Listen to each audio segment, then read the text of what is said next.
Hail them. Hailing frequencies open, sir. Hailing frequencies. Open. I don't know why I keep giving alien street food a chance. It's always such a gamble. Captain, we're being hailed. On screen. Hello and welcome to another Hailing Frequencies Open podcast where we continue to trek through the past and future of Star Trek. As always, I'm your host, Mike Jones. And joining me today, he's hoping that his nexus is a bathhouse. It's Damien. I mean, a bathhouse is kind of my jam. I think it came from like being exposed to locker room culture at too young an age. But I can thrive in a bathhouse. And I know it's not the same as a locker room, but we like to think it is. And I'm not sure if this is actually her or just an echo of her left behind in the Nexus. It's Lanita. It's definitely an echo, here to help my fellow travelers realize that they don't want this life and to go back from whence they came. And you've already heard his wonderful laugh. We're excited to welcome back our guest who was recently on to discuss his web series 1701 A Blurred Story. It's our new best friend, Matt Jennings. I am so happy to be back. Like, the bathhouse is not my idea of a nexus, but if I were in a bathhouse, I always say I would be that person that would handle like towels and water to people. It's like, keep towels, them hydrated. Right? Lube? Do you need an IV? An IV? No, lube. A doxy drip. Doxy. Do you need Swiss? I have Swiss Navy. I have gun oil. No. Okay. You're like the den mother. You always need like that, this sort of like friendly counterboy when there's like an awkward lull, right? And you need just like a human to talk to for a minute. Yeah, absolutely. Yeah. Just walk in there like, how you guys doing? Good. Okay. You're gonna go back? All right. Okay. Well, I'm innocent to this. I don't have bathhouse experience, strangely enough. So innocent. You brought it up. You made the intro, right? I didn't write that intro for you. Oh, Lanita did. Of course. That's right. I love that now we're doing the sort of like Colin Jost Michael Che thing where we write each other's intros now, right? I have to just live with whatever the other has said. I'm here for it. It was very off the cuff. I was like, oh, I forgot. Oh my gosh. Okay, so all this bathhouse story has not helped you figure out our topic for today. If you didn't look at the title, we are discussing Star Trek Generations, the 1994 feature film that, it's funny, I was looking back. This is the first Star Trek movie I watched in the theater.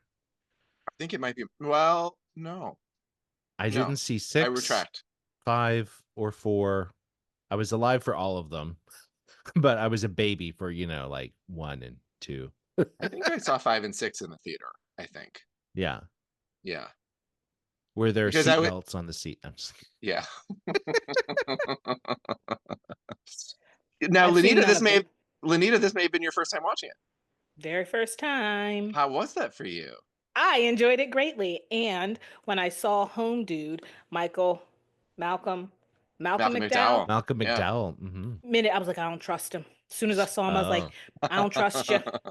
And then I was like, that's good. And then I lost my mind when I saw Guinan. I was like, you're in it. I was like, that's where she came from. It was a whole, and maybe it's not, but like, it was like, oh, okay. And okay, time out. 20-second timeout on the play.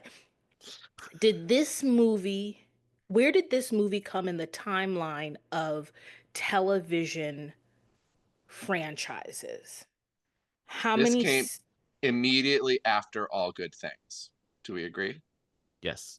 Yes. Immediately What after. does that mean to me? The finale of Next Generation, this happened after that. Yeah. In fact, the cast only had, I think, 2 weeks off in between filming that last episode of TNG and filming this movie. So Deep Space Nine was still on TV. Well, was this supposed to be a prequel? Like, how does this fall? No, it just is. It just is. The beginning of it, the prologue. Oh, is, sure. Yeah, yes. The prologue That's is a flashback. Mm-hmm. Thank you. So that's telling us how Guinan got to Enterprise with Picard and everybody. Yes, like this is kind of like her Her introduction origin, into like the Federation. ish, like how she got here. Yeah, a lot gets retconned in Picard season 2. that is true. Yeah. Oh, okay, but yeah, good point with the going back and at the bar situation. yeah, But yeah. I'm okay with that though. Yeah. Side note, but okay, yeah. So I said all that to say I was fucking stoked when it was like, oh, that color's aubergine. Who? And then I said, I visit like verbally out loud on the train was like, yes. And then I was like, okay, I'm in the quiet car. Yes, quiet car. But I did not trust, what's his name? Savick? No, not Savick. Soren. Yeah. Ugh, I knew right. it. Soren He always over plays California. a bad guy. But he always plays a bad guy. That's why I was like, I don't He trust does. you. Yeah, if you see Malcolm McDowell in the movie, like he's the bad guy. Like he's the bad guy. He is the bad guy. It's I like that. delicious bad guy. He does it so well. He really did. And like I wonder what that backstory is. I mean, I know that he lost his family to the Borg, and that's why he was trying to, bring them back via Nexus. But I mean, the way that I want to say Michael McDonald, and it is not Michael McDonald. It is a very different person. It is. Maybe he would be singing in the Nexus. I don't know. Oh my god. That's funny. But the way that Malcolm McDowell played him in the movie, there was clearly something bubbling under the surface that I would have liked to see more exposed. Yeah. But it would have been interesting to see his Nexus. I didn't think about that, but until you just said, because the Borg took his family away, is his Nexus just him with his family? Like I think so. Is Nexus heaven? Is that basically? Yeah, it's whatever your heart's desire. I feel like it's what's your heart's desire, right? Like maybe it's an opportunity for you to make a different choice. Maybe it's an opportunity for you to see what you think you want. Like we're so out of order, but just at the end. The fact, I mean, spoiler, they make it, they save the world. The fact that Picard had foreshadowed like the sadness of like not ever having a family. Like we always knew that about him. He put the job in the chair before everything else. So of course he gets a full family, right? With Kirk, the fact that he was like, I had this house. I know what day it is. I'm telling the love of my life, I'm going back into Starfleet, but I'm gonna make a different choice this time. And yet and still then he ends up somewhere else, right? Like it's interesting the way that his mind turned the Nexus into what he thought he wanted, but then realizing that it's not, because who he is as a captain and being in that perfect serene situation was never going to satisfy him. Yeah. It seems like both of them have the same problem where they're choosing work over. It's like a work-life balance problem. You can't be. There's none of that when you're a captain, right? You're married to your ship. But let's keep talking about the Nexus. Let's look at Kirk's Nexus. Granted, you're right. It's him taking a choice not to be dedicated to work and have like a different life. But it's this like house in Southern California with horses, and there's horses there because it's his William uncle Shatner and yes. Right. But that's his uncle. But that's the thing. I don't believe it's all tied together to that one decision to choose not to go back into Starfleet. Like that is the Nexus. That is the point that he wants to change. So if he can't change it by going upstairs and proposing, then you have to go back to where he meets her and then start that journey again, because that is actually the Nexus point of where they met. It seems to me that Kirk's like heaven would be on the bridge of the Enterprise. You would think. And well, is that what actually happens though? Because he's regretting his choices, he's thinking that maybe all of these other life choices that he didn't make were that were the things that he should have chosen. And then when he finds himself in it, ultimately the reason why he leaves to try and save the galaxy is because he looks around and was like, oh, this thing that I thought I wanted, this actually is not me. This is what I and thought. it's not real. Like jumping It's over not the real. ravine has no risk. It's yeah. That was really interesting.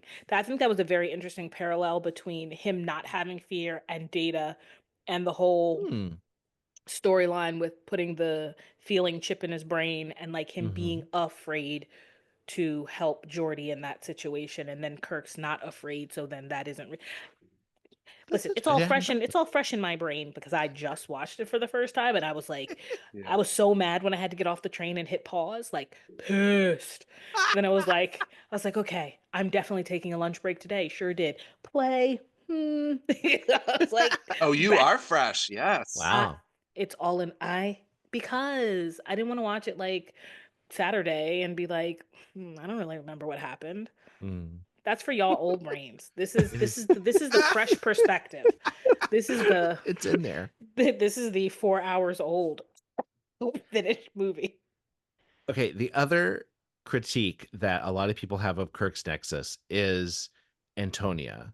Yes. Because who is she? They came up with this woman. He has had great loves in his life that we've seen.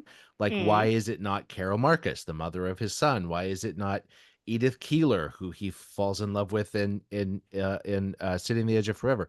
Like, they could have made it a character that we knew. And I think that would have made the audience a little more invested in his struggle. But it's so obvious that he needs to, like, forget about the chick on the horse. She doesn't even have a face. Right.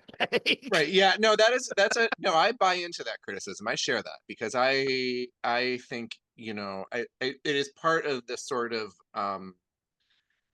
of consequence-free aspect of the episodic Star Trek series, where he goes through this horrible Edith Keeler tragedy in the City on the Edge of Forever, and then comes back the next week, and there's never any indication that he's like that lives with him, or that he holds that. Like, which one was that? Where he goes back in time, and Joan Collins is the social worker that he falls in love with, and then he finds out that she has to die in order to prevent, or like, Hitler from taking over the world, essentially. Yeah. Thank you. And so he has to let her die, and it's horrifically I guess tragic. I'm saying I wanted to see Joan Collins on a horse. I don't know.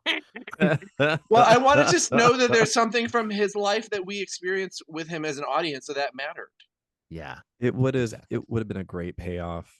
I mean, I wonder if, going off of the idea of the episodics, now in movies in general, especially with franchises as franchises. Thank you. Franchise. With franchise, we've got the Easter eggs now. That's like a big. There's always an Easter egg. Whereas maybe at that point in time in franchise world, that wasn't really that wasn't a thing. Maybe I don't know. But I don't know. Like, well, but we were still already doing it in Star Trek. We always had our Easter eggs in Star Trek, even up until that point. So I don't know. Well, here's the question: what time? So he talks about going back into Starfleet.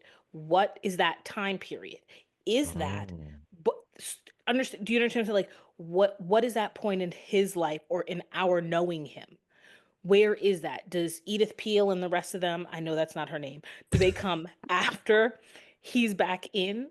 Like, no, is this? This is after everything that we know of him, right? This is. Yeah, I think it's late. It's like after the Enterprise is decommissioned and he retires. No, not that late. No, I thought. I think that it's when he decides to. Well, actually, I'm not sure. See what I'm saying? It was never specified. My assumption was always, when I would watch the movie, my assumption was always that it was right before or somewhere in the moments before the motion picture. Oh. See, that's what I'm saying. It's his younger life. Like, they couldn't age him down. That's what I'm saying. Like he went to he went to cadet school. He Right, got right. his whatever. He was like an ensign and then a lieutenant, and then he met this woman. Was like, oh, I don't really need this. I'm gonna start a life with you, right? I go to my uncle's house on vacation. I meet this beautiful girl. I'm being so serious. And he was like, oh, Yeah. I'm not gonna go back. I'm gonna just extend, like, I'm gonna take a leave of absence. Then something happens, and it's like, oh, you get to be a captain. Like, he's whatever rank he is, he gets ranked up. Like, you get to be the captain of Right. this ship. We're calling Yeah. you back. And he's making a career choice to be like, Mm. I could be here on this farm with you forever, or I see what you're saying. That's Yeah. okay. Okay. Because they didn't de-age him because that wasn't technology that existed in the 90s. I Yeah. know. I never even considered that it wasn't like old retired Kirk who decided to go back. It's so like you really but Lenny, I see what you're saying. That's also that could very well be. I mean, they don't really Well, specify. maybe that's why it's Antonia, because they're not committing to when it is. It can literally be anything. Oh, It is Anything. their it Yeah. is their decision not to commit Yeah, sure. as to when that is, and just leave that up to our imagination or their because own. all he says is that it was the choice I was going to tell her. I was going back to Starfleet. Yeah. Right. Because Yeah. because here's the thing. In see when did he have the loves of his life? Like these women that you're talking about. What season of TOS was this? Or was it when the Season. movies? Well, Strange New Mhm. Worlds now is telling us that Carol Marcus is something Was that was happening prior to Yeah. already prior to him being on meeting the him That makes sense in command of because prior the to their him being Enterprise. the son captain of the is Enterprise. Son's because probably 25. Marcus is probably 25. in Star Trek 2. So Yeah. yeah, so Kara Marcus is pre-original series. Edith Keeler is a season 2 episode, I think. Okay. Okay. I'm I just, think. I'm just like in, the timeline thing, the wibbly wobble you did when you Yeah, decided that you yeah, were yeah. going to, like, I just in my head, I'm thinking, I think they chose that word very strategically Mm, because of what the definition of nexus is. So just in my head, I'm like, oh, this is before he's the major captain of, like Hmm. the captain we know. It's like Yeah. the beginning of his career, and that's why he chose to go back, because he looked at it as, oh, this is now when I am going to like make my mark in Starfleet. I hear what you're saying. That makes sense. That would be a stronger choice. yeah. Yeah. Well, and at Mm. this point, do we want to talk a little bit about the unification short film that just came out? Because speaking of de-aging Kirk, like they did it in a Yeah, very realistic They way. did. they sure Um, did. They sure did. And yeah, I mean, this is and it's fascinating that this was all so heavily pushed by William Shatner himself right. and Leonard Nimoy's family, which is use of their loved one, their deceased loved one's face to Yeah, their continue on his likeness. character. It's Yeah. really, really interesting that And that see, they is. got permission, unlike Yes. what they're trying to do, To do which is with make you sign away and in perpetuity Right. be right. Like that's how you do it. If yeah. this is what you want to do, then guess what? Get permission, write Hmm. whatever in some contract that someone is getting the royalty, or it's not going to be as Yeah. much, but like you Right. don't just get to use it forever for nothing. And I mean, Absolutely. thinking about it on Oh, it's another me. level, outside of the film itself, knowing that William Shatner and Leonard Nimoy themselves didn't really get to say goodbye to each other. Mm, This was a very nice way of having a goodbye, if that makes any, mhm. you know what I mean, between these two actors, these two friends. Not I mean, this is without me knowing what happened between the two of them, Off the Mhm. really screen. Yeah. Right. off In the real life. screen. Yeah. But if William Shatner really did want to say goodbye, I really wanted to be in touch with Leonard, in the moments before he passed. This was a nice full circle of that moment as well. It was very Yeah. interesting. Well, and it's also interesting that that Spock dies in another universe off Mm, screen, right? So Yeah. we don't actually see our prime Spock hmm. die, right? It's like we learn it in one of the Kelvin movies, right? That Zachary Quinto Spock learns that Prime Universe Spock has died. Like that's how it happens. Yeah. So, and there's a lot, like in reading this film, Trek Movie did an article and interviewing the producer who kind of like explained what was happening. This fan needed a lot of help understanding it because it was challenging to know, like, for instance, I don't know that I would have gotten on my own that you're the the traveler between dimensions, between yes. realities. On Oh. Discovery, we learn from Dr. Kovich. We see an alien in the gold the TNG season 1 season TNG one. uniform. He's like a Beetlejuicean or something. Like the hell is I mean, that I is hate is you. crazy. it's kind of what they said. Beetlejuicean, and we're like, What? Don't say it Alright. 3 times. Yeah, somebody. But that he's the only known person to travel between the Kelvin and the Prime timelines. Right. Yeah. And Sure. and that he appears in this as the guide. So he just appears. So it's like Kirk is like walking around what we know that it happens around Generations, right? So it's around his death. Yeah. So you're like, is he in heaven or is he at the Nexus? That's Is what the I thought. Nexus? Right. And then he sees all these faces, none of which are familiar, but supposedly one of them is a Crusher randomly. Right, randomly. There's a Crusher in there. Sorry, Savick is there. Savick is there and has a beautiful moment. Like that is like the power of dialogue-free acting. Oh my God. Her look. The look. Bring back Robin Curtis. Give her more to do. Please. Please. Broke my heart. She broke my heart in that one look that she gives Kirk, and then when she watches him walk away because but yeah, it was beautiful to see.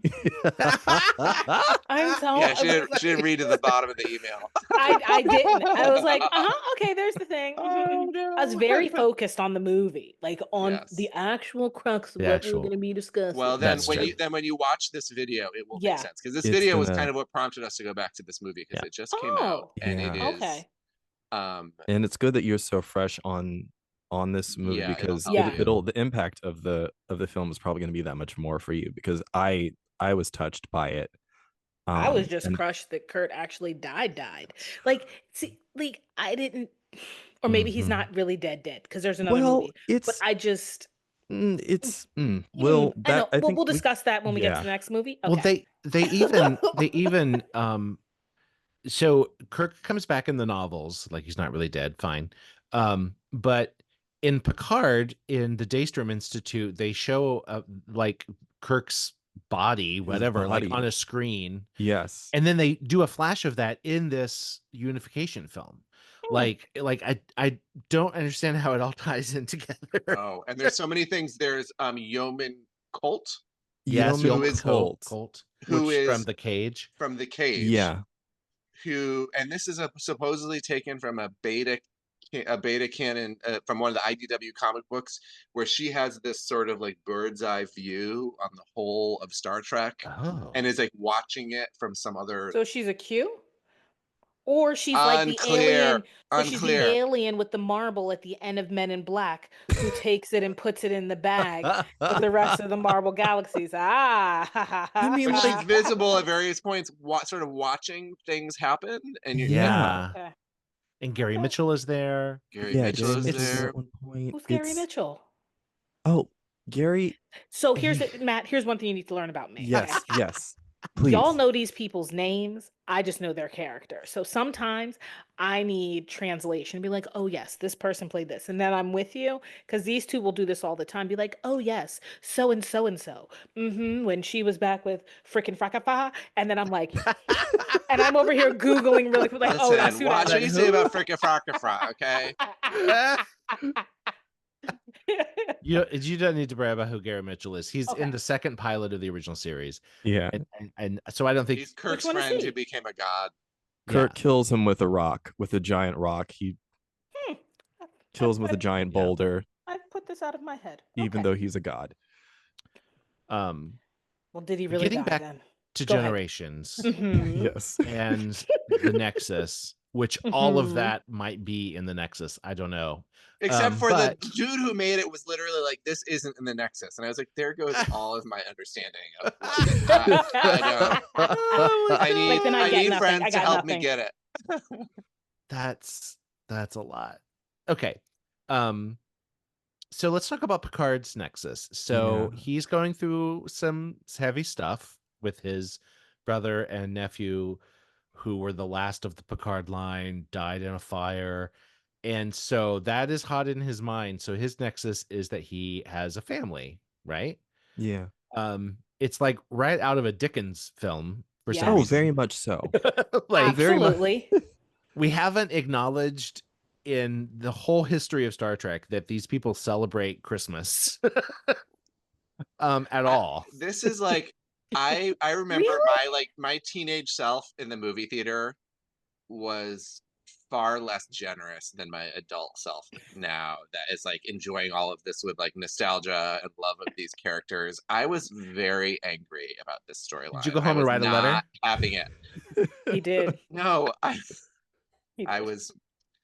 I have a history of writing strongly worded letters. Wait, as do a you small really? child. Yes. Oh yes. my God. I would complain to my mom, and my mom would say, "You should write a letter."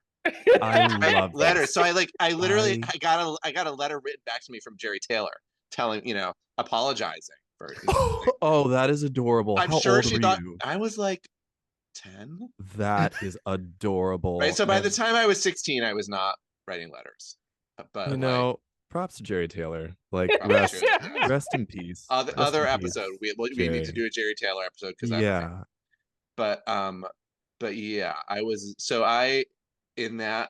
at that point I felt that the fire that killed Picard's brother and son, I felt like was insert tragedy here.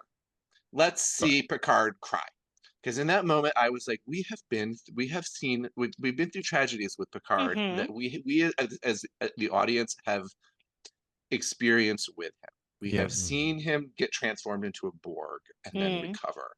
We have seen him be tortured by a Cardassian gull and walk out, and there are 5 lights or however many. I forget how many there are. 4 lights. Thank you. Somebody please step in and do that part for me. But we've seen all of these like very sort of organic tragedies that we have gotten to experience with him that felt like they came from a place of character, that felt something that was like organic to the world and the story. Right. And to me, this happened off screen. This was a cheap way to give Patrick Stewart on camera anguish.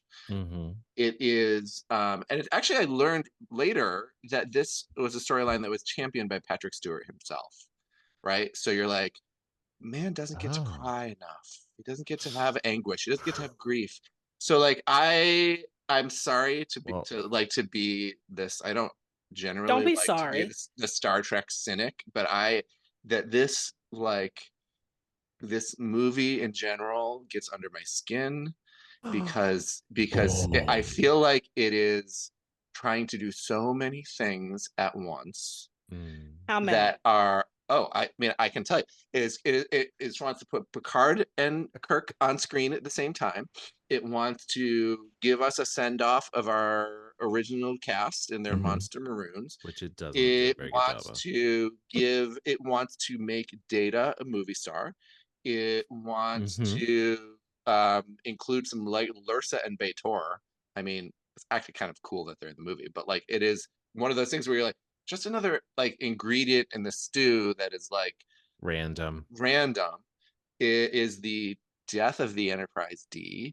It is all these. It is the death. And how do you make Kirk and Picard meet? And how do you? So the Nexus to me is like the MacGuffin of MacGuffins. It is like, let's invent not even a sci-fi thing, but like a magic thing that is the most convenient writer's device ever, that puts these people just miraculously in the same time and place. And and I can come back to this as an adult and in rewatching it, all of the Mhm. stuff bothers me less because I love these characters, and all of the things that happen in the Sure. movie are so important, right? And it is and they did a great job crashing the saucers. All these things are like Yeah, cool it's a elements beautiful of this movie. sequence. Yeah. And it looks great, but there are like certain things like that. The and now, I'm sorry, now I'm just going off. But I like love it. I This is you are. It's a I'm rant. like, I love what I it. else? It's no, it's and also the thing that really got me, I remember this sitting in the movie theater, right?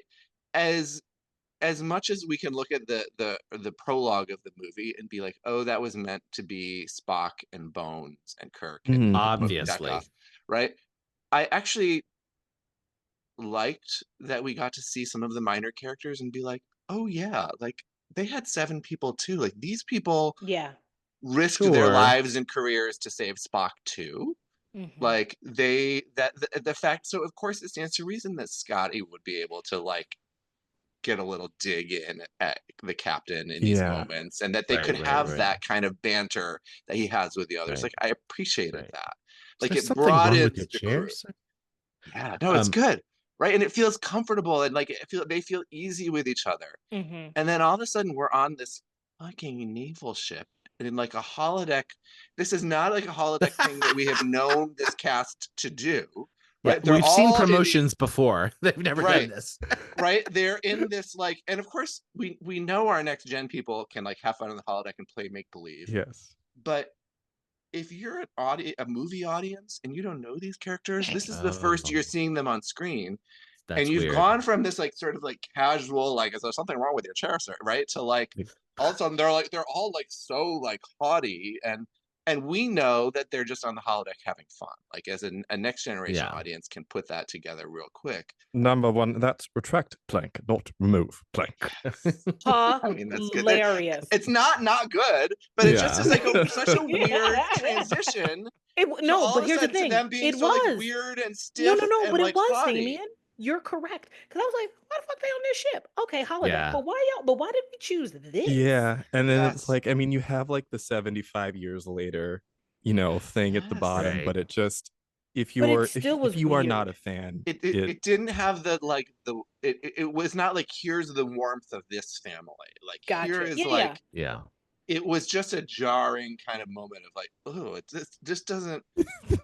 If I don't already It's love, weird. which I obviously love these characters already, 7 seasons, but like if I don't already love them at this point, like what am I thinking? Seeing that That they as my put the first women view in of them. heeled boots, and it seems very uncomfortable on a ship. oh, I hate heel boots. I hate heel boots. I hate heel boots, and I hate them in superhero movies too. It makes no sense. Sorry, that's No a random sense. rant. I'm No, sorry. it's not, because it's It the first thing. just I was like, I looked down, I said, okay, why? now why can't he just have regular ass boots on? Right. Like the And men. I thought that it was only Deanna who had it, because that would track, because Yeah. she's a woman. Yeah. And then when Beverly got pushed in, I said, oh no, they did her dirty too. Yeah.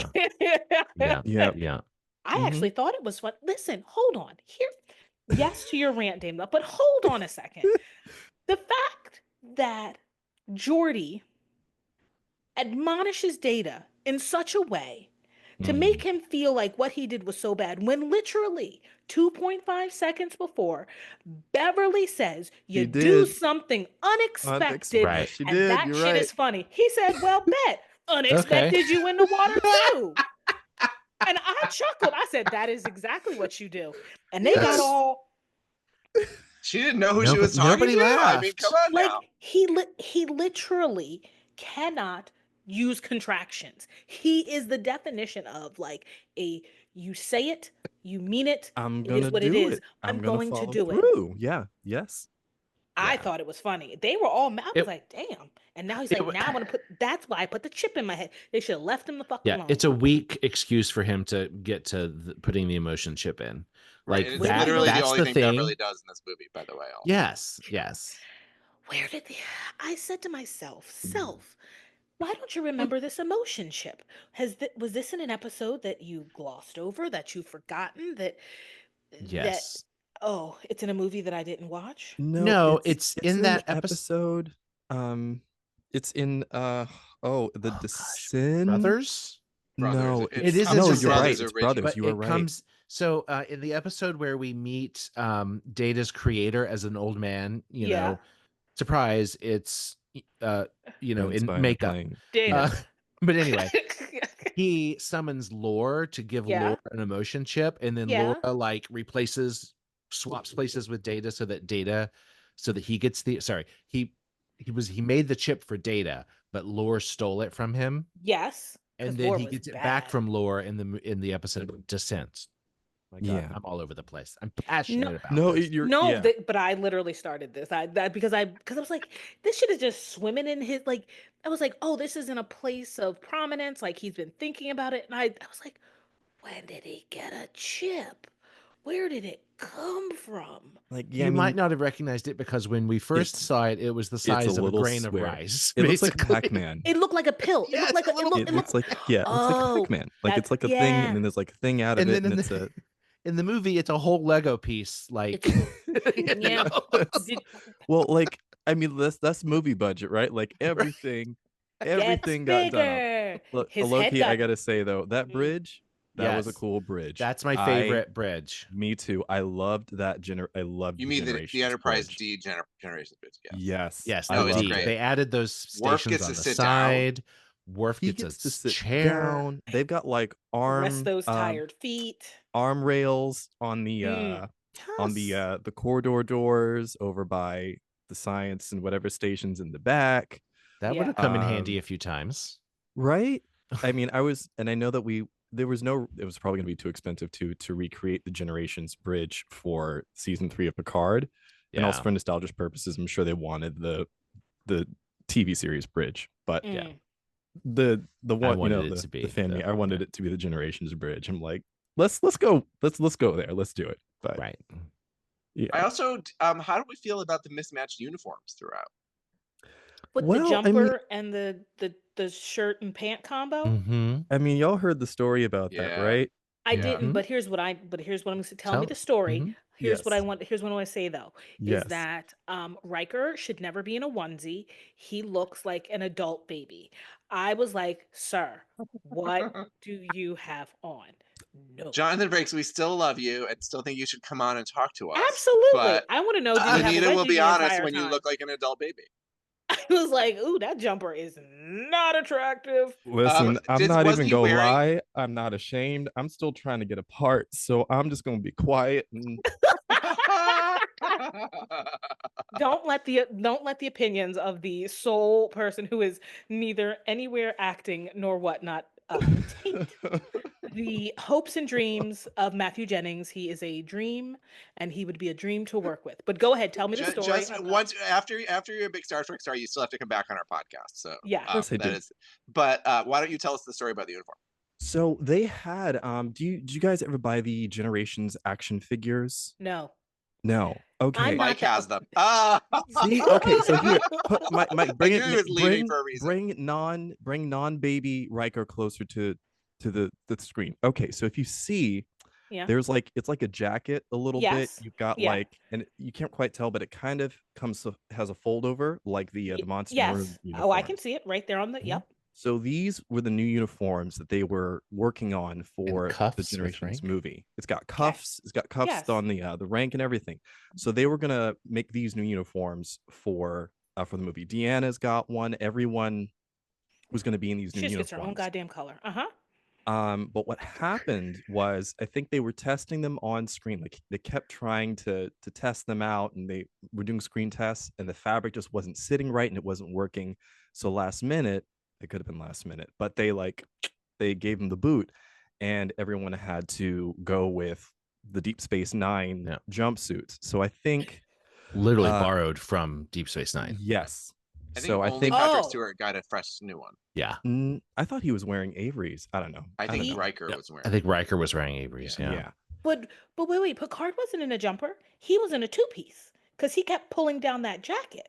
Right, Well, but he was in a jumper. was in, He like, was a he jumper was and a on the tube. planet. He was in a jumper.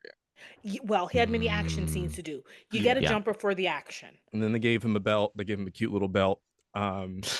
For his they gave him a belt. Patrick I Stewart was noticed like, he "You better the not only give one that me had a belt hand-me-downs."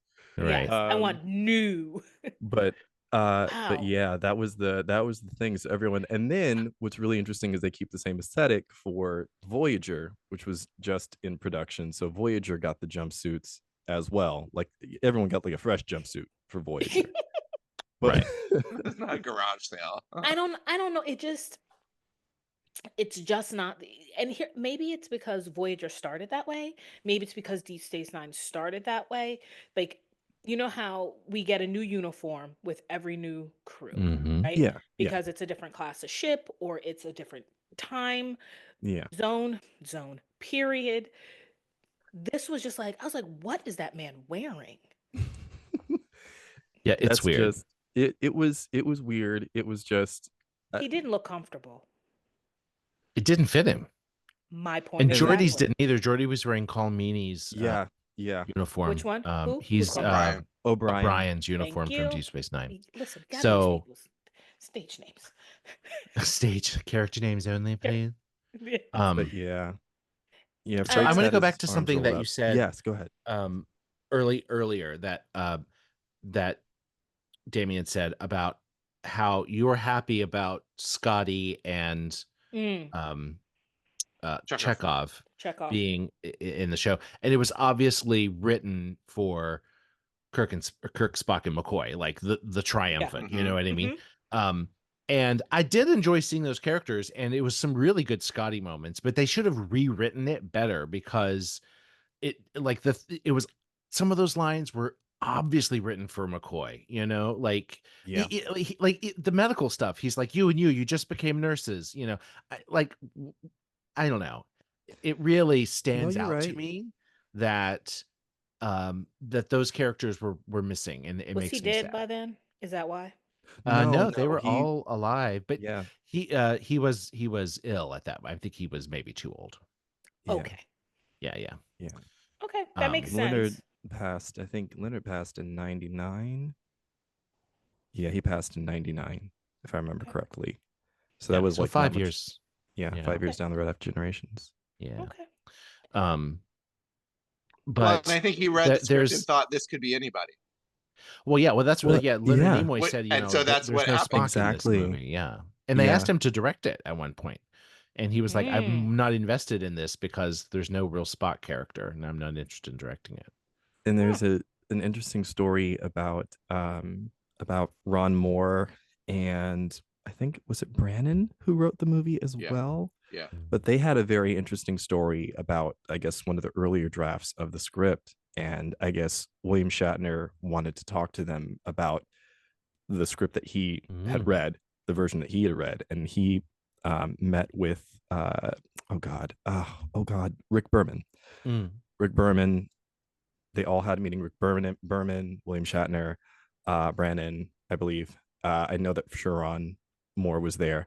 Anyway, so they had a meeting, and William Shatner said, "My concern is that Kirk isn't really integral to the plot. I don't know why he's here." And so, if I remember correctly, Ron Moore, because I just heard the story at the convention in Las Vegas. If I remember correctly, Ron Moore was talking about how deep down he kind of knew that William Shatner was right a little bit, but he was still trying to like phony and fake his way through it. And so he said he's going out and trying to explain everything. And he said, and William Shatner's kind of just sitting there, just like dawdling and nodding and whatever. And so he said he finished his whole spiel. And then all of a sudden, like he said, William Shatner said in his Kirk voice, "But he's not integral to the plot." And he said he just jumped back and he was really scared. And then they went back and like did a rewrite. And then I guess we got what they were like, got. "What if we throw in some horses?" Right. That's fine. my You know God. what? But That'll you know, help. I know, Damien, your laundry list. As a person who did not have like the full on and like I'm invested, but like not like kid invested. Like, you get invested differently when you're in your formative years. Like it's the world is coming to an end when they take your character away or they change the color of something that was it, right? So I get that. I was invested because I was like, no, wait, there's no truly. In the begin, this is the problem with me watching things so recent. In the beginning, when I said there's no fucking way that they just killed this man 2 minutes out the gate. Like, number one, Kirk saying, you're the captain, your place is on the ship. Wait, can we talk about how the new captain was a straight chump? How he is on some old, it comes on Tuesday. Mofo, what are you talking about? All these cameras, like, ooh, tell us your story. What's going on? And he's just like, deflectors, tractor beams. Oh, I'd really use some help. Yeah, you would. You Cause mean y'all, Captain Cameron? sure, him, Captain doofus number Cameron. one, Captain Cameron. How did he get that position? Because he Captain didn't Connor know. from Succession.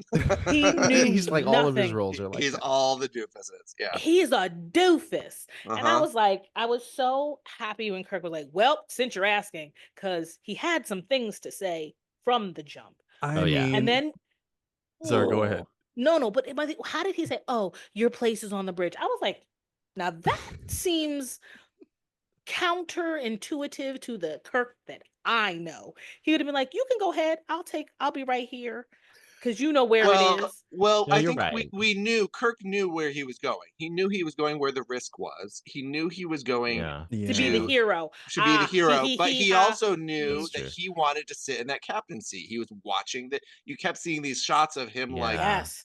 creeping really on the chair, Yeah. And just like, Yeah. and I he mean, to Creeping. be to be to be Captain Harriman, I mean, oh God, I'd be so embarrassed just to be Captain Harriman in that position, and you just see Kirk just slowly walking around the bridge and just like not even looking Fighting in his his stomach. direction, hearing the things he's like, well, what if we make this? You would do a protective shield around the blah blah blah, and Kirk's not even looking at him, just going, nope, that's not going to work. Nope, that's not going to work. Yeah, you Nope, can see it in nope. his. You can see it in You his can face. Like, see it, and he's dummy. not even looking at him. Nope. I would be so uncomfortable. Uncomfortable.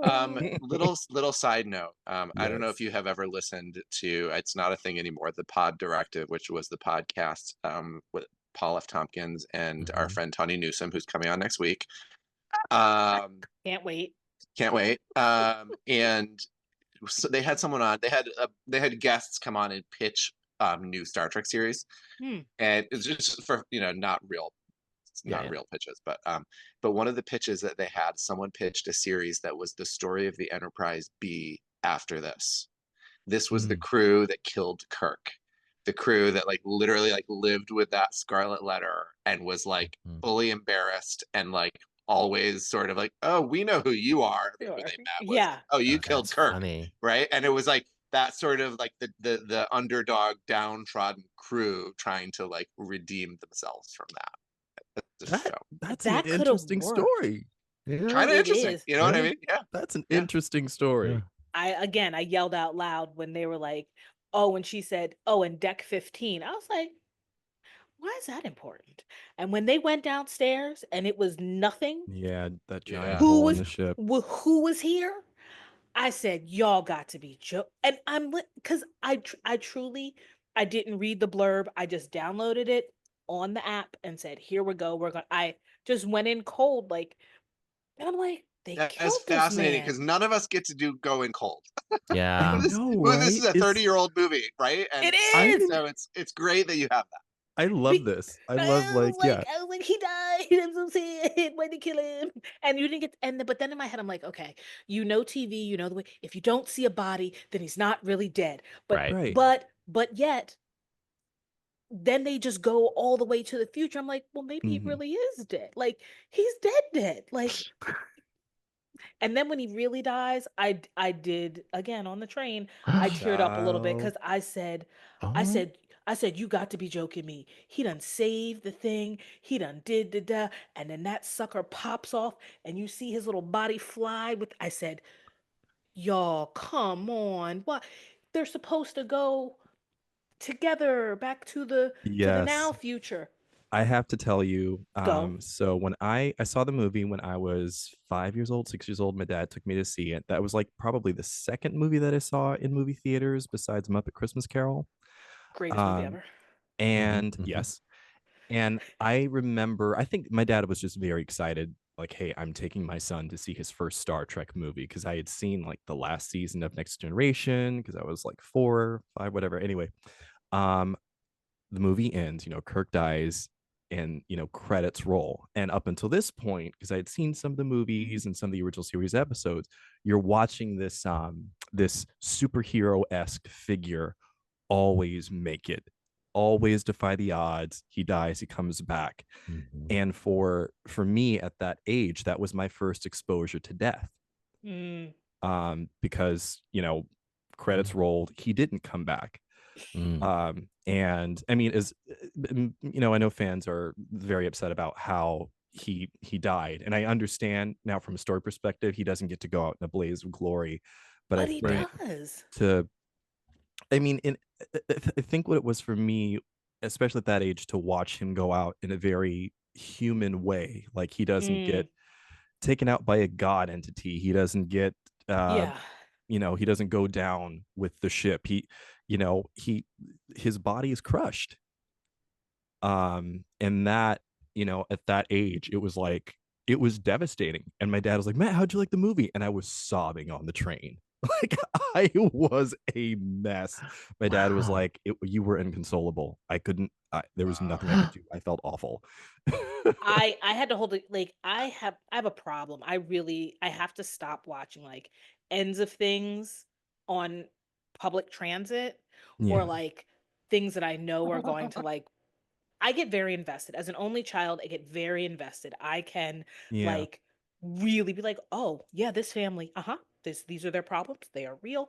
Like, and oh, the parent died or the kid, and I am fully invested, like thinking about mixing with my own life. What would I feel if my dad did that, or if I had a sibling and that, right? So here I am, and I truly I was like, because I said, "Oh no, he did go out in a blaze of glory." Like, I disagree with that, because he said, Yeah. let's go." I can't remember what the line was. Like, let's go do something because it's going to be fun. And the Yeah. fact that they Yeah. work together as two of the best captains that have ever been to defeat this single enemy, and it's like he's going to make it. I was like, great, you help Picard. We get rid of bad guy number one. But when that bolt came apart and that thing Oh flew yeah. across, I was like, "Oh, he can't survive that." I was like, maybe it'll just skid down. Like, in my head, I'm like, it's just gonna skid down the rock. He'll be bruised up. But then when it went, I said, "Oh no, they really killed him." And then there really Yeah. was a body, and then he Yeah. really did die. Now here's my question to you: Mm. When I don't know if you remember but when he was like, "Oh," and then it's like, oh, the light goes out, like, in my mind I'm thinking, does he now actually see the quote unquote, like, do you know what I mean, like, Oh, is that when like, he says, "Oh my," at yeah, the end. Yeah. yeah, is he seeing what's her face, is he seeing like what? I mean, I know that listening to Oh William my. Shatner, um, Sorry. when he was talking about how he wanted to play it, I think he said it didn't come out the way that he wanted it to come out. Watching it back, the way the take that he had. Yeah. But for me, it worked so well because it was so mysterious. I remember getting like the energy back like a year or two later to watch Generations, because I didn't watch it for like a year or two Oh, after it came out because it hurt too much. And my dad was watching it again with me, and he was watching the death scene, and he's like, I wonder what he saw. Did he see like the angels coming to take him away? Like, was Yeah. he in heaven? Like, what was Mhm. it? But I don't know. I maybe think he testament to saw William Shatner. Spock on his deathbed in the Kelvin universe. Maybe, and it Exactly. all I don't comes full know. It circle. all Yep. comes full circle. Yes. But that's what I mean, like, it was a really, I know that Kirk can be cheesy. Like, I know that we always make sort of, the thing is to make fun of like his staccato speech and like his Right, right. bravado, yada. But in that moment, I really was like, when he was like, "We had fun," like, it makes me, well, because I really felt like he chose the right thing, right? He made Yes. the right decision for the right reasons to go back with Picard and to help save. He didn't even have to tell him how many hundreds of thousands of people. It was just like, Right. we got to fix this, and your duty is your duty to Starfleet. And he did that. And then they fought against all odds. Like, I loved watching him fight old man fight. Like, it was super fun. Oh Like, I man, really did. right. It was old men fighting. It was Right. so cute. You're Like, like, look at all when these white-haired Oh men my fighting over a god. gadget. correct. Right, I right. enjoyed that. Like, okay, he gets blown up on the bridge. great. Picard, reaches down, saves them. They're okay. And I'm like, literally, and I know maybe it's just naivete, but I was like, yes, it's 75 years later, but people live for freaking ever because they get artificial Right. insides, and so And who knows how old anybody Right. the fuck is. So it's like yeah. 78 years, who cares? He ain't got a family, he didn't have one. He'll No. just You can just jump reintegrate. back in. Yeah, totally. Correct. Scotty He'll did be it. Right. he'll Scotty be an did it. admiral. Picard is like officially what, like 90 now? Right. In Is he And like synthetic. in a synthetic body. He's like 90. He's pushing 90. Still look good for 90. You looking good. But Yeah. that's what I'm saying. Like I was like, yes. When he pulled him and then he buried him on that, I said, y'all got to be joking. I was distraught. I Yeah. understand I was distraught. I was like, that's not I right. was a whole mess that day. I remember I was You on the 2 train. Because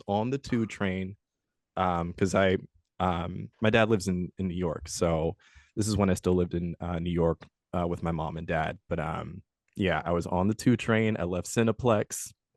Oh my So no God. one Oh remembers my Cineplex. That's the movie theater I was in, and Wow. yeah. I was crushed. I was crushed. Today I was crushed. I was today years old when I was crushed because they really killed Kirk. And now Which I'm train like, were you on? I was on New Jersey Transit Ah. and I was sitting in the quiet car again, like, like Quietly why? weeping. Quietly weeping. Yeah, I had to. I did. I was like, Anne can't watch the credits because when the credits started to roll, like when it ended, and the music for the credits started to roll, and I was Yeah. like, okay, I love. That's the one thing about me. I will sit in a theater until the lights come on. Yeah. I want to read the names. I want to Yeah. see Hear the who the stunt music. actor is. I want to hear it all to the end. Where thank you, IATSE. Thank you. Yeah. Yes. Thank you all of the logos for all of the unions. Mhm. And then it's like at the Yes. end, it's like we motion picture copyright, blah blah blah. And then it goes Dolby. that goes screen Dolby, right? The screen and it goes black, and then the lights come up, and their staff is being like, get the fuck out. And I'm like, nope, I watched it We till need the a end. mop. We Also, need to like, clean up all this crap. speaking of like stunts, though, like I have to give it up to there's this one stunt dude, and Mm, I watch his scene all the time because it's just the drama. It is so over the top, but it's so good. When the Enterprise is under attack from the bird of prey, and mm. there's this one slow motion shot for whatever reason. I don't know why it happens, Oh, he but dives there's over the horseshoe. yes, he like Yes. Oh, jumps yes. over the Yes. horseshoe Yes. and lands on top of the seats, on top of the chairs. Correct. It is just in Yes. slow motion, and it is just it's the most. Gorgeous. It is. I'm like, Epic. there was no reason for it. There's no reason, but you know what? I give that man his props. But Thank listen, you. they destroyed I- that bridge though. Like Yeah. it was full on like Yeah. they Unsalvageable. Yeah. Oh, I was yeah. like, usually it's like, oh, little sparks, pachoo, little spark here, pachoo. They knew it was Console, it was the done. last. They were gonna trash it, so Yeah. they like went all out. They went all out. They did. I mean, I- hey, listen, the Klingons went out the way they're supposed to in war. It's a beautiful day to die. Oh, the look on their That's face as the true. torpedoes are coming. Love that shot. Love that shot. Yes. So as a 15-year-old watching the movie, I was much more jaded than both of you, but because teenagers are too cool for Yes. school. But Angsty. I loved the saucer landing on the plane because first of Yes. all, in Yes. the technical manual, it tells you that the saucer is designed to land on a planet Yeah. in the case Yeah. of an emergency. With what? So I knew that I mean, exactly the this way. movie it Well, obviously Data turns used out. the thrusters to stabilize. Right, to the- stabilize it, and it's supposed to glide and like land. Well, it didn't glide and land very well because there was like mountains and trees. But Correct. I thought that whole effect sequence was so Really cool. good. And Yeah. I like Beautiful. once I got the VHS, I watched that part over and over. Especially put that annoying in the it was context intercut of with other 30 scenes. years ago. Correct. Yeah, I So mean, good. Yeah. the shot of like the saucer itself Uh-huh. entering the atmosphere of Viridian Yes. 3, and you're Mm. seeing like the fire go across the Yes. oh The my hull God. and Yeah. and watching the moss peel off the ground, like Mm. it's shearing Oh, the yeah. foliage from the Yeah. ground. As I'm like, wow, That was practical. That was practical set. That's amazing. Beautiful. There was a huge Yes. model that they made to do all that with. how big? Beautiful. Can I How big ask was the model? a lingering fan question? Yes. Is Deanna Troy responsible for Yes. crashing the Enterprise? She is. No, She I don't is. think 'Cause so. Data wasn't touching No. anything. Data was sitting there like, No. and Deanna jumped into that seat. The seat on the right is the seat that drives. The seat on the left is the seat that searches. As you can see, Dana was looking for the bodies, looking for the humanoids. Where are the signals? Right. The Okay. Data Oh my song. God. Lord have mercy. The right seat is the driver's seat. The left seat is the searching seat. Well, I know she was The yes, it searching was seat. clear that she was at the helm, but did she preside over, or was she the reason that it crashed? No. She didn't know what she was doing. She didn't know what she was doing. They just let that counselor. She barely counsels people. And she, No, wait. she barely gives advice, and you gonna Oh let her my No, drive. God. I'm on Matt's side with this. I think that I do not blame her for this. I She can't. tried her best. She tried her best. I can't. I think that it was a done deal, and she just happened to be sitting in the chair. Oh, I'm Mike is putting showing behind the us. scenes photos Wow, in the chat, but we oh. will. That is massive. It's a It's massive huge. prop. There's Huh. God, where was it? There was some kind of exhibit. I think it came here to California, but they had like the giant saucer, and you can see like the dirt on the front of it. Mm. I think that's so cool. I wish They they don't would do do things like that anymore. I kind of wish. No. I kind of wish there was a appetite for I'm gonna say a theme park just because that's the only word that can come to my head right now. Like the way that they've built Universal and like the Wizarding World of Harry Potter, Yeah. and now like they're doing the new portal where they're putting in the Ministry of Magic, and like you can practically walk through and go through the Flu Network. Like they did Star Wars in Disney, and that's really cool. Like Yeah. I kind of wish, but it's a different nerddom. I get it, but it's like I personally, I want to go on the bridge. I want to walk through a corridor. I want to see sick bay. I want to go to 10 forward.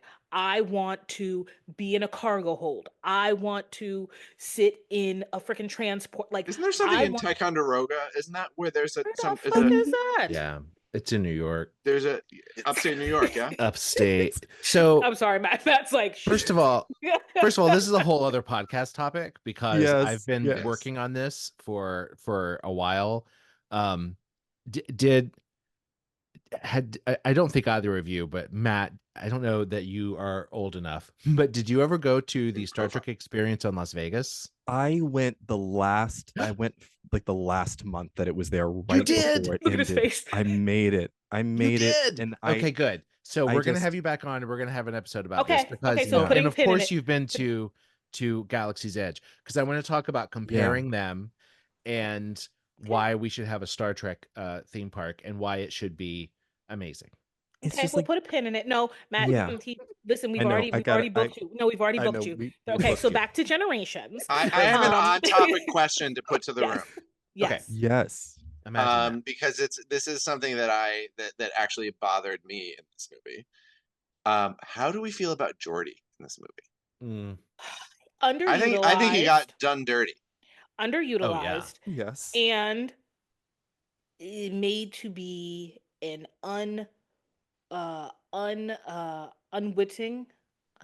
unwittingly made a spy, and I didn't like it. Violated, absolutely violated. I mean, I- especially because Twice. If we she's think like about first the he second bathed time- and then it's like so they were just watching him do everything. Yeah. That's horrible. And It this is is. like, if you think about it, this is the second time that Geordi has been used as a spy. Remember that Next Generation episode, Yes. which was like the Yes. inspiration for where Manchurian Candidate inspired that Yeah. episode Which of is a him. really great movie. Well, and also I don't need to see Geordi in bondage with No. his visor taken away from No. him and No. around his neck, and it was giving me like Kunta Kinte vibes, which Oh, I'm it's like, totally rude. Absolutely No. uncomfortable. vibes. No. And I remember Well, being I mean, a kid. it started when Worf was in shackles, and I was like, "What is happening?" I know Worf is a Klingon, but at And the he end of the was day, on that Worf is ship, black, and so he was on a that ship. Damn. it started. I was I like, hear you. I said, "What hear are we you. doing?" I Yeah. said, "Wait, what are we doing?" This is not Amistad. No. And you want to talk about crying at, sidebar. You want to talk about crying at the end of a movie? Being 15, 14 going to watch Amistad with my mother and then sitting in a theater Oh no. sobbing No. afterwards, and these Mm-mm. sweet women were like, "Is she okay?" Mom's like, "She's fine." She just it's there's something, just so we're, in my humble opinion, there is something about being a literal Black American, not an immigrant or like the first generation of a parent from the Caribbean or Africa, but like literally being a Black American whose ancestors at some point were brought over somehow, where a part of you, because I truly believe that we do things over and over again until we get it right, but a Yeah, yeah. part of my DNA epidemiologically has ties to that in a way where I'm just like, the minute I see those type of shackles, the minute I see a boat on an ocean in a certain time period, Oh, inside of it, just it it stirs up it something where I'm happens. There's a pinch. uncomfortable. Yeah. Oh, there's always a pinch. Ooh. Anytime that I see a movie from the 1950s or see a movie in black and white, I there's a I mean Cisco also talks about it in one of the DS9 episodes why he never goes to Vix. It's the same thing. It's just, Interesting. and I was like, But I said, how are we? I said, what's happening? yeah, like Oh, there's always a pinch. Like obviously that no, wasn't the wasn't the purpose, intention, but but it like you can't help but to mm. yeah. Yes. Ooh. Yeah, but no, Damien, you're right. Like, I was like, what is happening? Because Yeah. it is LeVar Burton who did play that role. And Right. it really, It was weird. it was weird. Well, And him without a visor, I don't like it I don't unless like it. he decides to take it off. Right. Yeah. It is who he is. It is a part. It's not an accessory. Right, It is right. a part of his person. Yeah. And when someone else removes, I'm like, that was Mhm. no consent. Yeah, I hear you. Yep. Well, And then they what he did get to do, which we've seen him do in Next Generation that I love, is when the engineering is being sealed off and he fucking rolls underneath that Come door. on, Jordy, That stunt Again, roll. listen, The again out stunt roll. loud. barrel roll. that roll is so good. That roll is so good. But also, if he can do that, why don't we Yes. ever get to see him fight? You know, Right, we don't really see him. Why does he he get? Why does Right. because you get to see like that that all of our Starfleet officers can fight. Why don't we get to Sure. see Geordi fight? I don't know. Lanita. because Damazon. Okay, listen. I mean, I I have a know. fair idea of why, but I want to. I feel like I'm this person. I'm becoming this person now. But no, No. like it just, there's a certain level of anger that a Black person is allowed to have on screen. Think about Cisco and DC. You never really saw him like full on blown like angry. Like you can have some attitude, you can be a little bristly. And also, when Black men are angry and fighting, it's like that's all they're good for. Jordy, in my mind, is not all brains, but it's about his intelligence, it's about his ingenuity. He doesn't need to use his hands to get things done or get his point across or help to protect or help to save the day. He's like, I'm going to figure out what the megahertz on the shield, I'm going to do this to make the thrust go fast. Like it's brain Jordy, not brawn Jordy. He's a That don't nerd mean he amongst can't fight. nerds. He's the Yeah. only one who wears glasses. He's Yeah, I mean, he's yeah.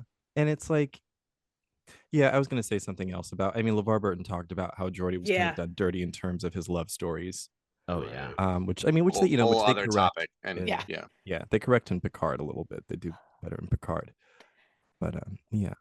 I just don't think he was I don't think that character needed that type of brawn. Like I know he can fight because you had to do fight training. Like literally, if Yeah, you to go be to in Starfleet. if you go to cadet school, like you're gonna do hand to hand combat. You're gonna do phaser training. But at the end of the day, the specialty that he chose, it's not something that is Yeah. necessary. He's never really been put in that situation in a like a. I mean, I'm saying this like I know y'all have the encyclopedia knowledge. If you think about his entire trajectory on um uh Star Trek, like has he really ever been put in a situation where he needs to like fight his way out? Physically No, fight his way out. I don't Not think so. not really, no, now that I think about it. Yeah. No. He's been the tech dude. He's been that dude. Or there's a great Right. there's a great episode season 3 called The Enemy where he's trapped on a planet with Right, a he's yes. wounded and a Romulan is wounded and they have to Yeah. come together to figure out how to save each other. And that is not to say that that should be a fighting story. It's not. I think it's a great story, but it's Yeah. also still like Geordi has been robbed of his visor. He can't, it is. But it's a powerful story, I think, because he uses his ingenuity and his human intelligence, his emotional intelligence to connect with this Romulan and Right. and serve a common goal. Is that what they mined for Lower Decks when Mariner was in that cave with the It felt kind of that way, yeah. Yeah. When you just said that, it literally was like, oh, Yeah. that was that episode. She was trying to fight, and it was like, we've got to work With the together. Klingon. Yeah, Right. with the Klingon. Yeah. That's kind of the That's funny. callback. That's funny. Speaking of fighting, Yes.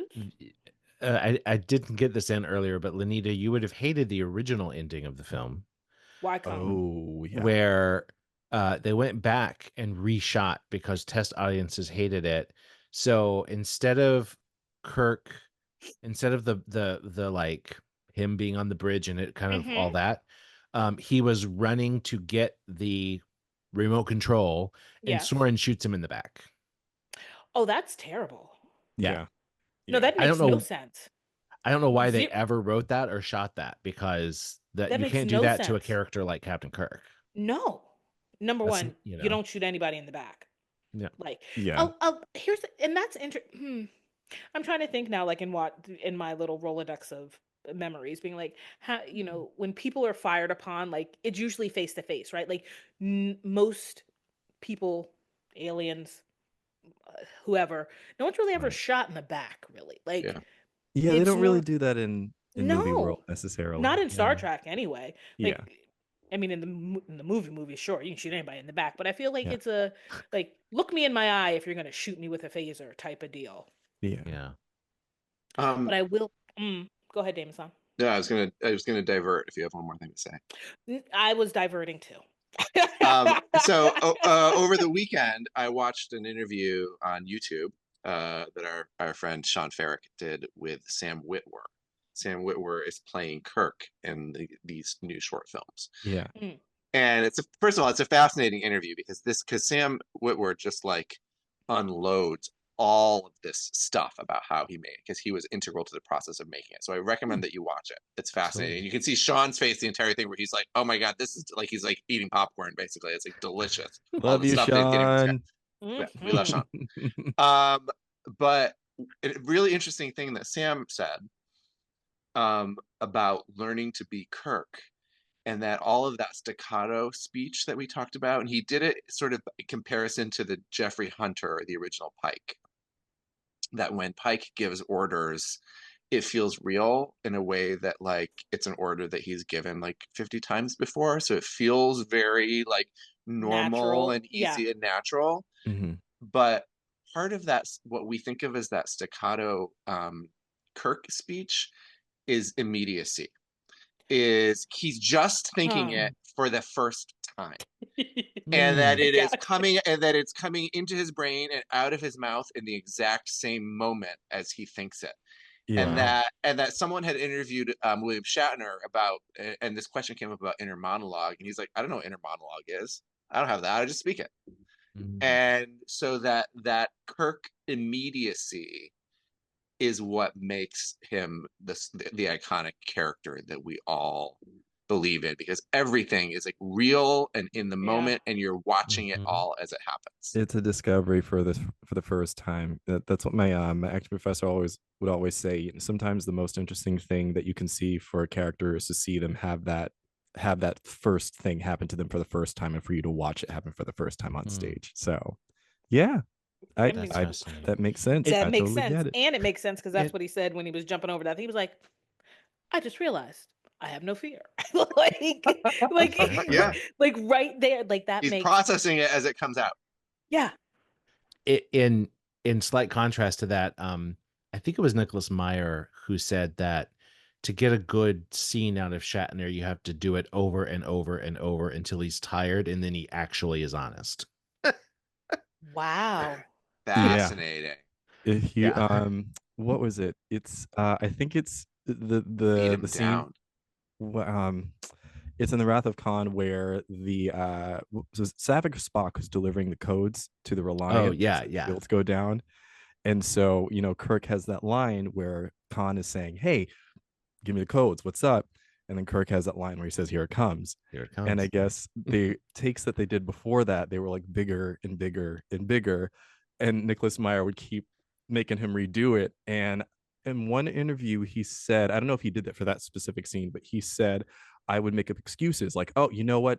The sound wasn't good. Can you do it again? Oh, you know what? Someone wasn't doing this. Can you do it again?" And he would make up excuses for William Shatner to have to continue to do the take. But Which, by the way, a little context for that, Nicholas yes. Meyer was like 28. Yeah, he was really He young. was a baby. Yeah. Yes. Oh, But telling this he's the OG. man though. Like I he's love a him. fascinating person. He really is. Like, yeah, he's interesting. Yeah. What happened to that podcast? The I podcast think that it's was going to SETI be Alpha the 5 SETI I podcast. think Alphas. it's still happening. They just It's- mentioned something about it like Okay. earlier this year. Right? Let's hope. Yeah. Yeah, they brought it up again, so that's good. Yeah. Um My Speaking of podcasts, we are coming up on no, our hold hour on, and a no, half. Yeah. no, I gave More to say. deference. Oh, I gave deference play to the Davis music, on it. Mike. Now Play the music while she's talking. now I get to say my piece. Listener, The look at the floor is timestamp on Look the at the phone. There's timestamp. more to the podcast. Look at the timestamp. No, all I wanted to say quickly was that see what happens when you do the bidding of somebody else, because those Klingon ladies would have been just fine if they had minded their business and not trusted in home dude who's like, I'll give you the trilithium.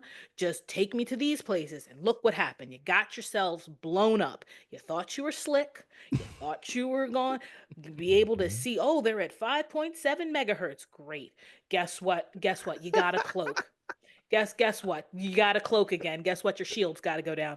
Learn number one. You cannot have shields whilst cloaking. So I'm going to make sure that I thread that needle, because who's better than the Enterprise at getting through the smallest microcosm of a shield to blow your ass up?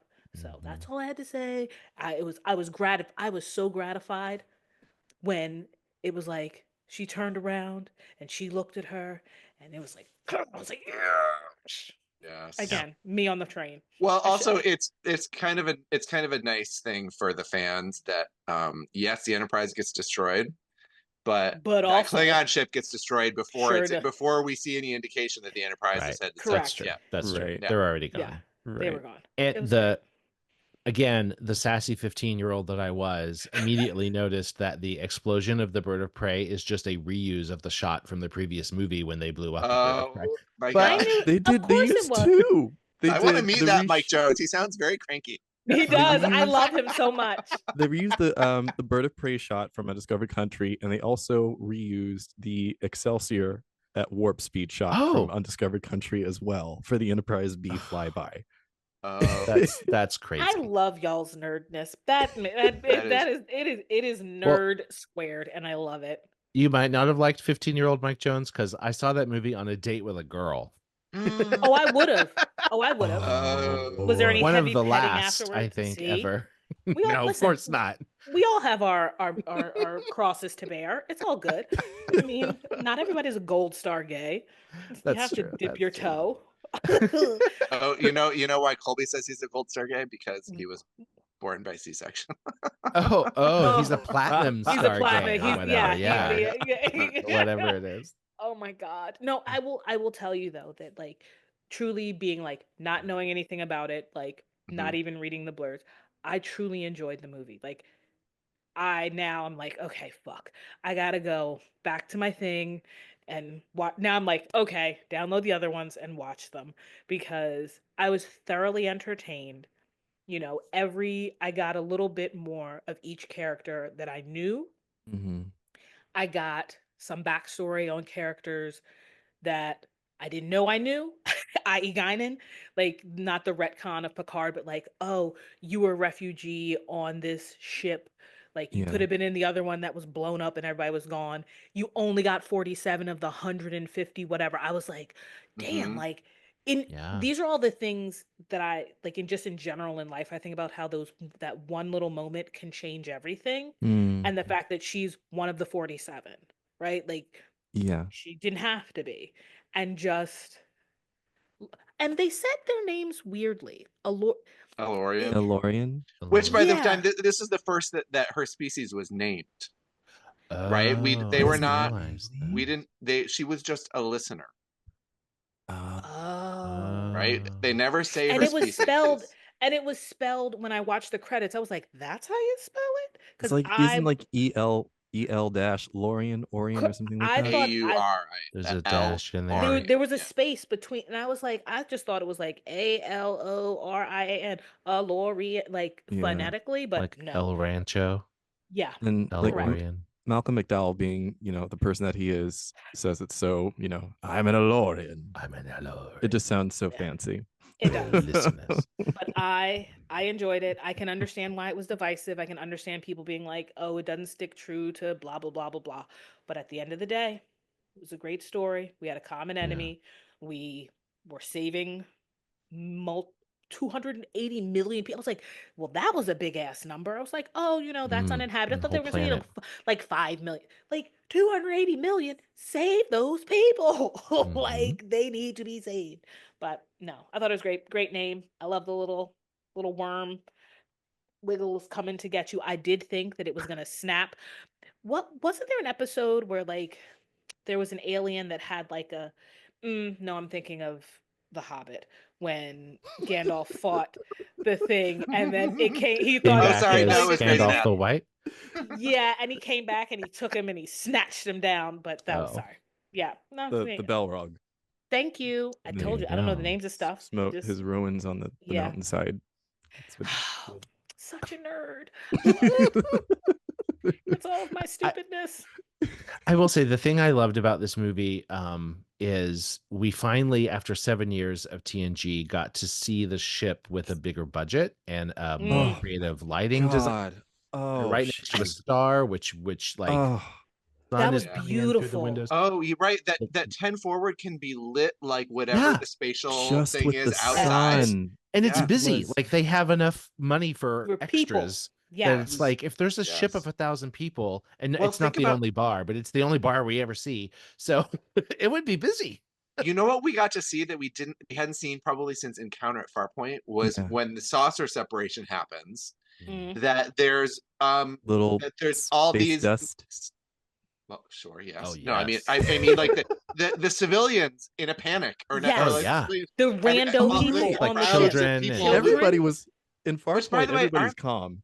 that's true. yes, Everybody was yes. so calm in Farpoint, just like walking. Oh, okay, we're gonna go to the Star Drive section. All right, Just listening to the opening theme again. right. But like, you're right though, Damien. Like in Generations, this poor girl, her teddy bear gets stomped on. I What were all know. these people doing in the Star Drive section anyway? Like, aren't they mostly in the saucer? Whatever.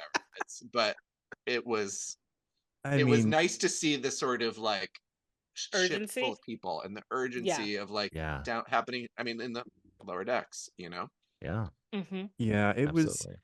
the that is the one thing I think one of the things I remember from this movie, from the first watch of the movie as a kid, knowing what movie budget meant. On a very basic level at that point, meaning like, oh, you get a bigger bridge. Like the Enterprise gets this gorgeous paint job. I've always been obsessed with like that version of the Enterprise D. Yeah. Mhm. I mean, uniforms, obviously. They tried. Thank you for the backstory. They but yeah, I love this movie. I know, and Damien showed me a whole like Love the other like list. a whole list. Damien has daggers for this movie, and I love it. Actually, what I should say is that I carried those daggers for a long time, and it was like only recently that I was able to like watch this movie and let myself enjoy it and like kind of rehabilitate it for myself. Yeah, because there's a lot of really good. I mean, I still, I obviously watch it again to talk about this, and I still don't hold it up to be one of the best Star Trek movies, but but I'm a lot less angry about the problems than I was when I first watched it. So, and that's all we can hope for. A little less angry. Softening. Yeah, I always watch this movie around this time, so I'm gonna watch it again. I mean, it's a Christmas movie. It is a Christmas right? Yeah, it's Star Trek's Christmas movie. Yeah, we call it our Star Trek Christmas movie. I don't know why the fans do it, but we do it. It's our Christmas movie. Cause you get poor Timmy. What day is it? It's Christmas. It's Christmas Day. Actually, so fun fact. You guys might know this. The kid that's like, Papa, help me build my castle.